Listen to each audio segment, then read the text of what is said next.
Today, my daughter is going to teach me how to cook her favorite soup, which is roasted tomato. So, Brie, what do we do? First, I grab a pan to put all of my veggies on. And the pan is going into the oven. Yes. And we've set it at 400. Okay, so my tip for you, keep the pan in there until you're ready to put the vegetables on, and that way, as soon as the vegetables hit the pan, they start cooking. We've got tomatoes, and what's your tip for this?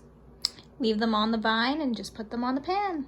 The garlic will chop off the top to expose the garlic. Okay, is that good? Yep, looks good. I cut it into even pieces so that it roasts evenly. And are we using the whole onion? Because we've only got 6 tomatoes and some cherry tomatoes. I like onion, so I would use the whole onion, but if you don't like onion, then do half. Okay, excellent tip. And my tip is to sprinkle some water on your onion when you're chopping it so that the fumes that make you cry don't hit the water in your eye, and instead they hit the water that's on the onion, and hopefully you're not going to cry as much. So because we're going to puree this soup, we can really have very thick chunks of onion. So we can tell that they're done by how the skin is all wrinkly and the edges of the onion is charred. And we put a fork in there. Be careful that it's not going to spit out at us. And it's nice and tender. So would you usually let this cool down completely? Usually I wrap it in paper towel. Would you usually put this directly into your broth? Into the pot. Into the pot. And then add the broth. And then add the broth. Okay, so you do it the same way as me. So I'm going to scoop all of the onions and tomatoes into this pot. You have to refrain when you're doing this from eating the onions and the tomatoes right off the... No? Did you accidentally put that other garlic clove in there? Maybe. We'll have to go fishing for garlic.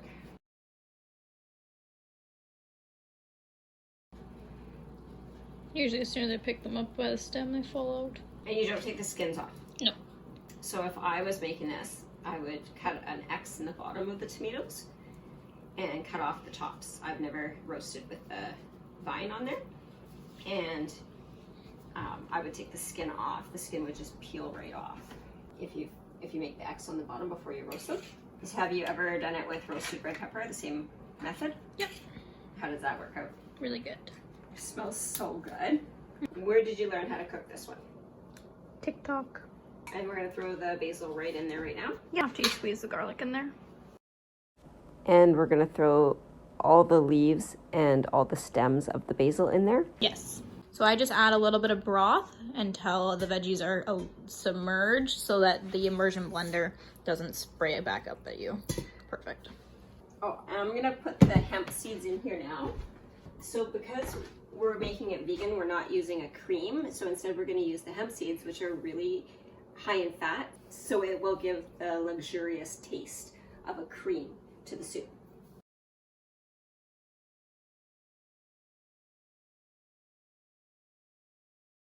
Okay, what do you think of that? I usually blend it till it's pretty emulsified, but if you like chunkies. So more blending. Would you add more broth at this stage? Yes. I usually test it first.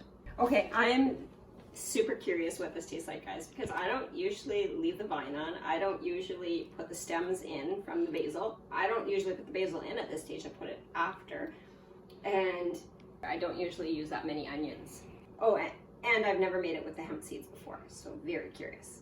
What do you think of the flavor, Brie? I think it needs a splash more of the vegetable stock and then blend a little bit more.